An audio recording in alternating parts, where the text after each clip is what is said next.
The studio lights were blinding, the air thick with tension. The show had been billed as an honest talk about power and politics, but everyone watching knew it was about to become something else entirely. Denzel Washington sat calm, but razor-sharp, his eyes fixed on a monitor that showed Donald Trump speaking at a rally just minutes earlier, bragging again about saving America. The audience could feel it. Something was coming. Then it happened.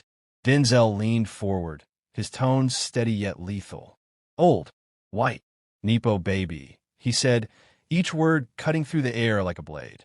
The crowd gasped, the host froze mid-blink, and Twitter, no, the entire internet, exploded. Within seconds, hashtags flooded every platform. Hashtag Denzel versus Trump. Hashtag old white Nepo baby. Hashtag Hollywood strikes back. What made it hit so hard wasn't just the insult, it was who said it. Denzel wasn't some random celebrity chasing headlines. He was America's conscience in a suit. The man who'd spent decades representing strength, discipline, and integrity had finally snapped. Cameras zoomed in as his jaw tightened, his voice rising with decades of frustration. "You built your life off your father's name," he said, "and now you're selling the same privilege as patriotism." Producers panicked, whispering frantically through earpieces. The broadcast delay wasn't fast enough. Millions watched live as the network scrambled to mute the mic. Too late. The damage was done. The moment Denzel dropped that line, history split in two, before the comment and after. By the time the show cut to commercial, the White House phones were already ringing. Inside Mar-a-Lago, Trump was reportedly fuming, his aides trying and failing to calm him down. What no one knew yet was that this one sentence would ignite a cultural firestorm that would burn for weeks. And as the nation braced for impact, Denzel sat back, a faint, knowing smile on his face to be why sunrise. The quote had gone global. Every major outlet replayed the clip on a loop. Old, white, Nepo baby. It wasn't just a headline anymore. It was a declaration of war. CNN called it the comment that broke the internet. Fox News called it Hollywood's latest meltdown. But inside Trump Tower, it was personal. Donald Trump didn't wait for his advisors. He stormed into his private office in a red tie that looked more like a warning sign than fashion. His hands were shaking, not from fear, but from fury. Nobody talks about me like that on national TV, he shouted, pacing like a caged animal.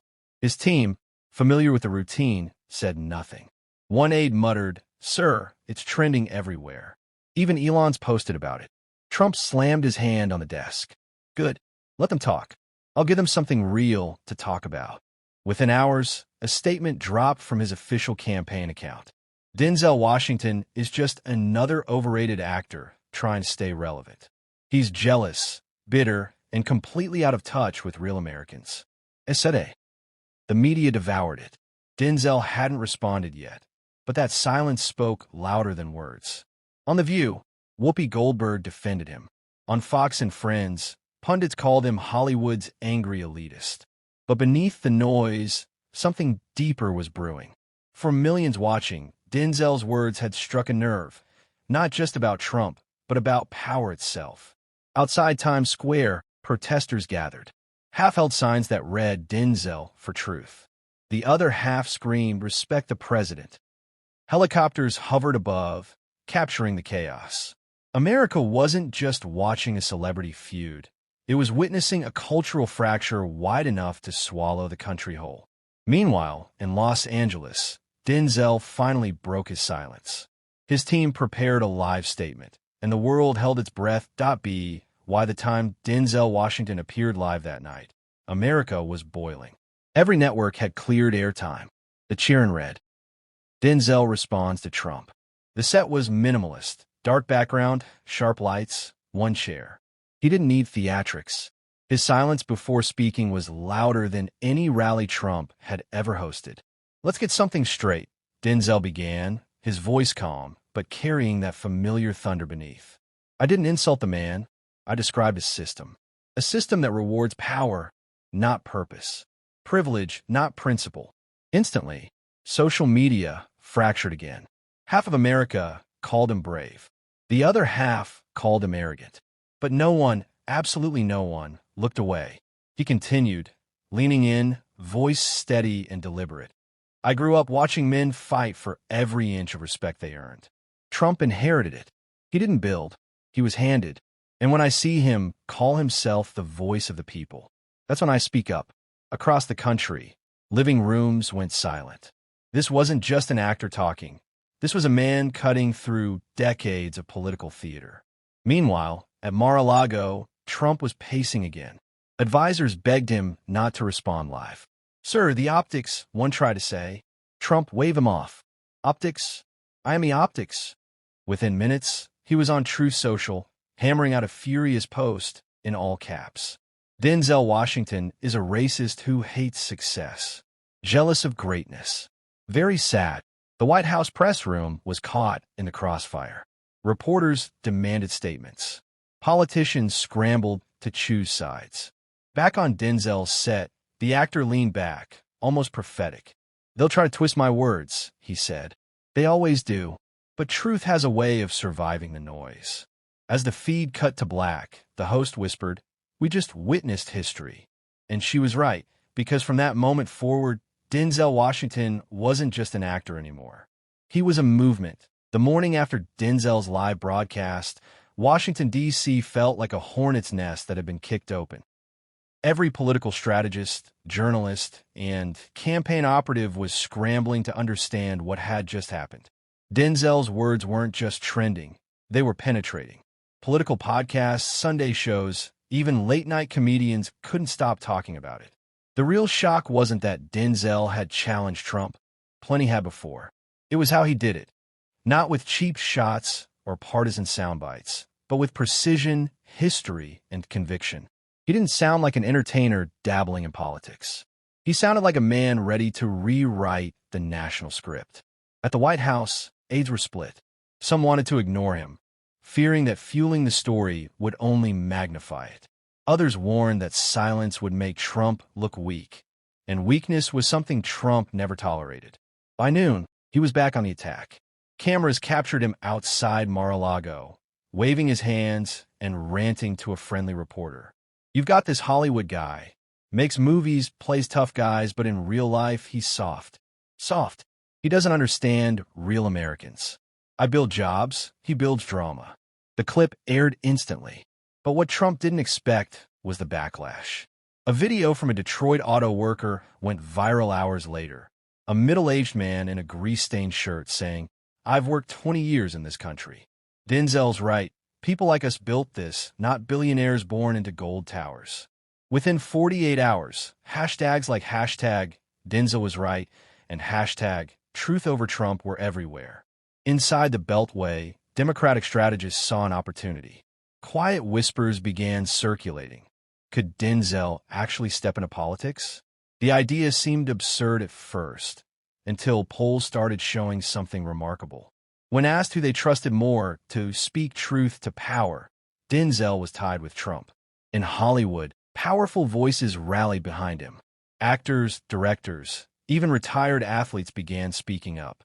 Denzel just said what we've all been thinking, one A-list star tweeted. And as momentum grew, Trump's team realized this wasn't just a PR storm. It was the beginning of a cultural reckoning. By the end of that week, America was officially split in two, and both sides had found their generals. Trump had his base, the rallies, the red hats, the echo chambers. Denzel had something rarer, quiet conviction, cutting through the noise like a blade. It started with a single tweet from Trump's personal account. Hollywood is corrupt. Denzel is their poster boy. They hate God, they hate America, and they hate you. That message exploded across platforms like a digital wildfire. His supporters reposted it thousands of times, adding clips of Denzel from movies like Training Day and Malcolm X, twisting lines to make him look unhinged. The irony? Every edit only made him look stronger. Cable news couldn't keep up. CNN called it the cultural conflict of the decade. Fox News branded it Denzel's meltdown. Yet, even the conservative hosts couldn't deny it. Washington had just become the most powerful celebrity voice in America. Behind the scenes, Trump's advisors crafted a counter-strategy. "We'll drown him out," one aide said. More rallies. More media appearances. Call him elitist. Call him woke. Whatever sticks. Trump nodded, smirking. No one steals my spotlight. But Denzel wasn't playing by their rules. He didn't tweet. He didn't rage. Instead, he appeared at a youth event in Atlanta, unannounced. The moment he took the stage, the crowd erupted, thousands of young people holding up phones, chanting his name. His words were calm, measured, magnetic. You can build walls, or you can build bridges. One costs less. One lasts longer. The clip hit 200 million views within 24 hours. Even world leaders began referencing it. In Europe, commentators compared him to Mandela, a voice of dignity in an age of outrage. Trump's fury reached its peak. At a private dinner in Palm Beach, he reportedly told donors, "If you want to fight, he'll get one. I've destroyed tougher guys than him." But this time, it wasn't just politics. It was personal.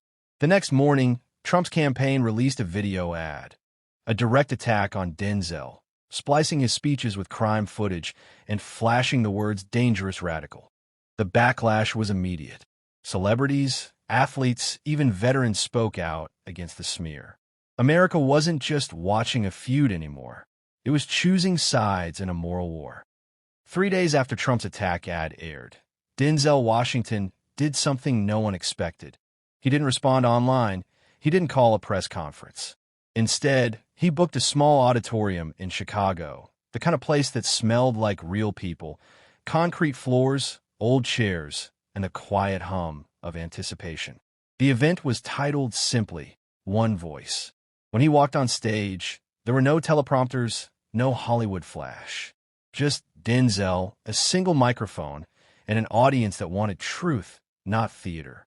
The cameras rolled as he paused, hands folded, his eyes steady. "They call me dangerous because I don't play their game," he began. "They call me radical because I tell the truth.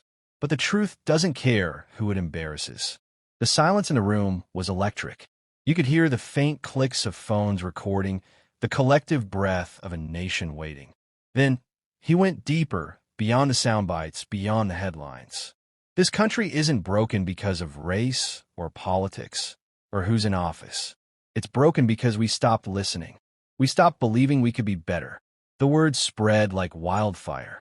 Within hours, clips of One Voice were everywhere, stitched into TikToks, quoted by journalists, analyzed by late-night hosts. But something unusual was happening.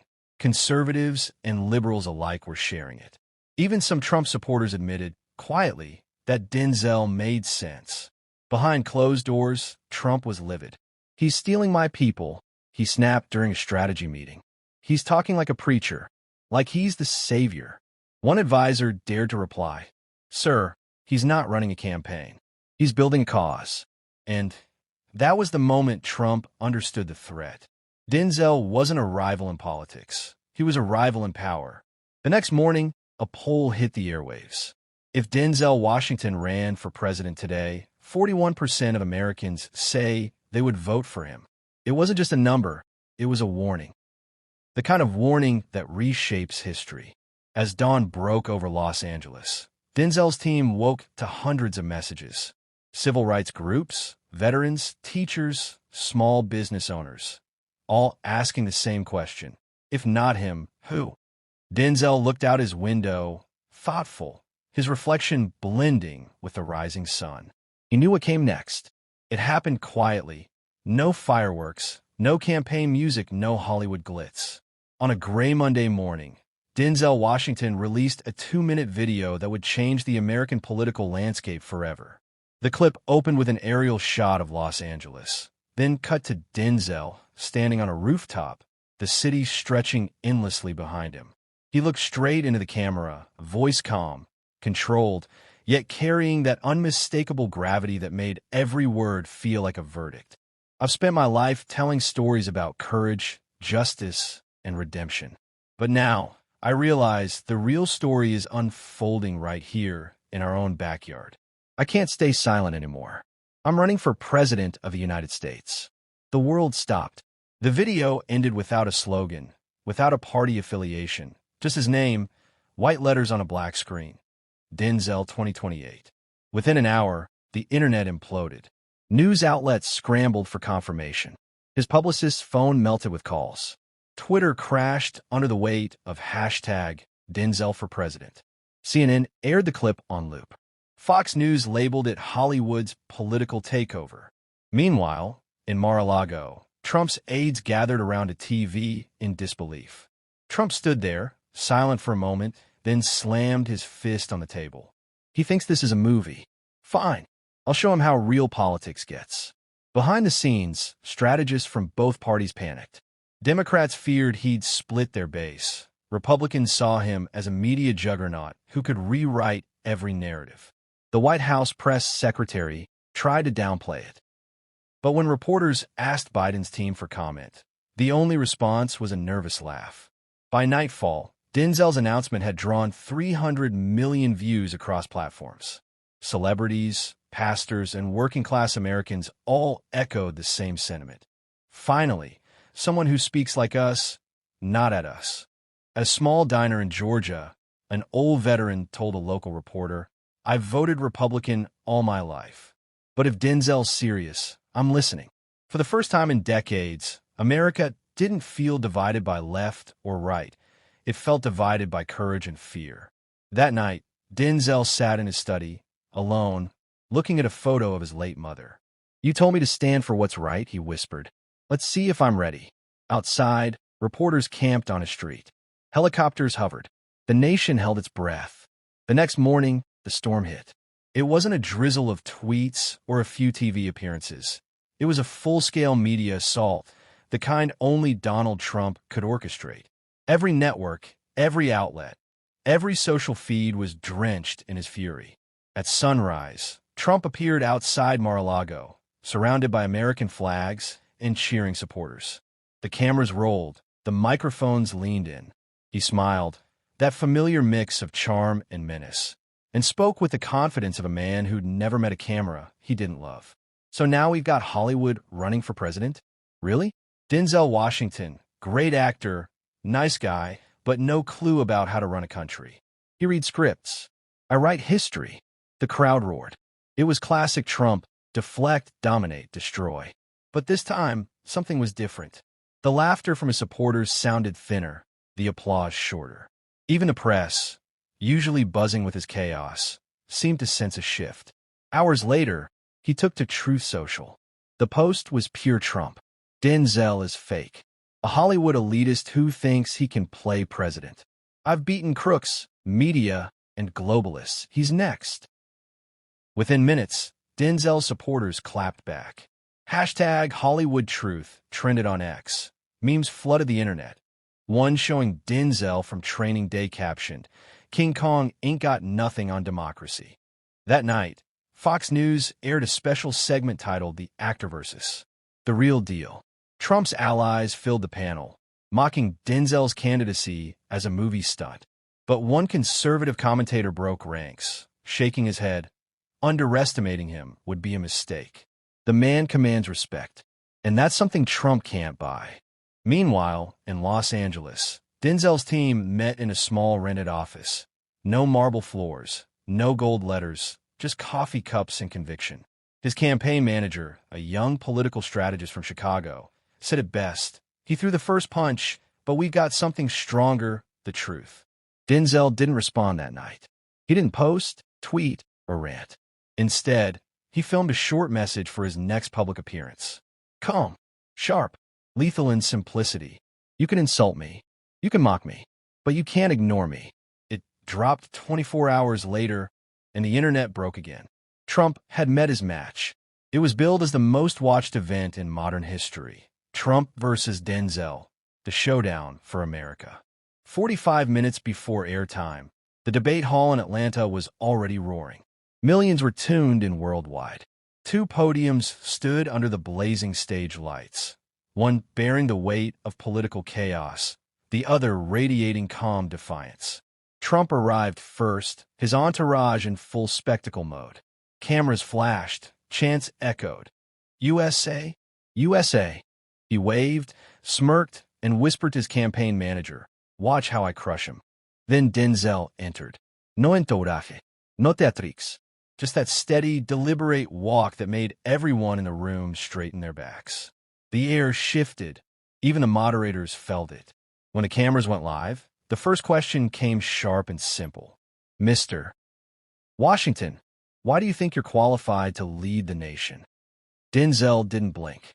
Because I've lived the stories politicians only pretend to understand. Because this country needs leadership, not performance.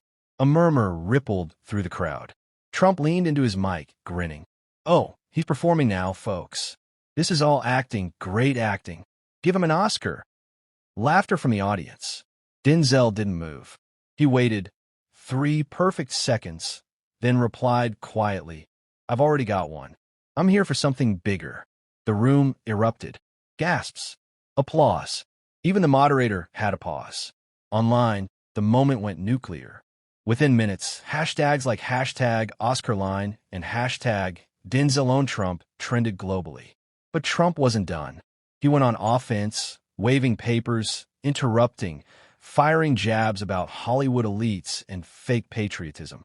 Denzel listened, arms crossed, like a man watching a storm he'd already outlasted. Then came the turning point. The moderator asked about unity, about how each candidate planned to heal a fractured nation. Trump launched into a tirade about enemies, loyalty, and power. When he finished, Denzel leaned forward, his voice low and steady. You don't heal a nation by dividing it into winners and losers. You heal it by reminding people who they are. One people, one home. Silence. Then thunderous applause. Viewers at home felt it. Something shifted. For the first time, Trump looked rattled. His smirk faded, replaced by something unfamiliar. Uncertainty. As the debate ended, one thing was clear. This wasn't just a political rivalry anymore. It was a generational reckoning. By sunrise, the nation was electrified. Every headline screamed the same thing. Denzel dominates. Clips of the debate flooded every platform. Denzel's calm stare, his words echoing like scripture, his presence commanding the kind of respect that couldn't be staged. The polls came in fast and brutal. Overnight, Denzel's approval rating jumped 20 points. Among independents, he surpassed Trump for the first time. Among first-time voters, the number was staggering. 68% said they'd vote for Denzel because he listens. Cable news anchors called it the shift. But to ordinary Americans, it felt more like a release, as if the country had finally exhaled after years of tension. In Detroit, factory workers played clips of his speech on break. In Dallas, veterans saluted their TV screens. In Harlem, a group of high school students shouted, "That's our president." Meanwhile, in Mar-a-Lago, chaos reigned. Trump stormed through the halls, shouting about fake polls and Hollywood conspiracies. His aides tried to calm him, but every channel they turned on showed Denzel. Replaying the moment, he said, "You don't heal a nation by dividing it." It wasn't just a debate anymore. It was a declaration. That night, Denzel appeared on camera once more. No stage, no production. Just him, sitting by a desk, the glow of a desk lamp casting long shadows. He looked into the lens like he was speaking directly to every living room in America. I didn't come here to fight a man. I came here to fight for what's right. The title, the office, none of that matters. What matters is who we become when the lights fade and the cameras stop rolling. He paused, hand clasped, eyes resolute. I believe this country still has a soul. I believe we can rise. Not red, not blue, but one. When he finished, the broadcast faded to black. No applause, no music, just silence, the kind that sinks deep and lingers long. Over the following days, something remarkable happened. Thousands of people, teachers, nurses, veterans, farmers, began registering to vote. The movement wasn't about fame anymore. It was about faith. And for the first time in a long time, America didn't feel lost in noise. It fell awake. The camera fades out. A single line appears on screen. Leadership isn't found in power. It's proven in truth. Clapperboard, end of story. Denzel Washington calls Trump an old, white, Nepo baby. Trump goes berserk.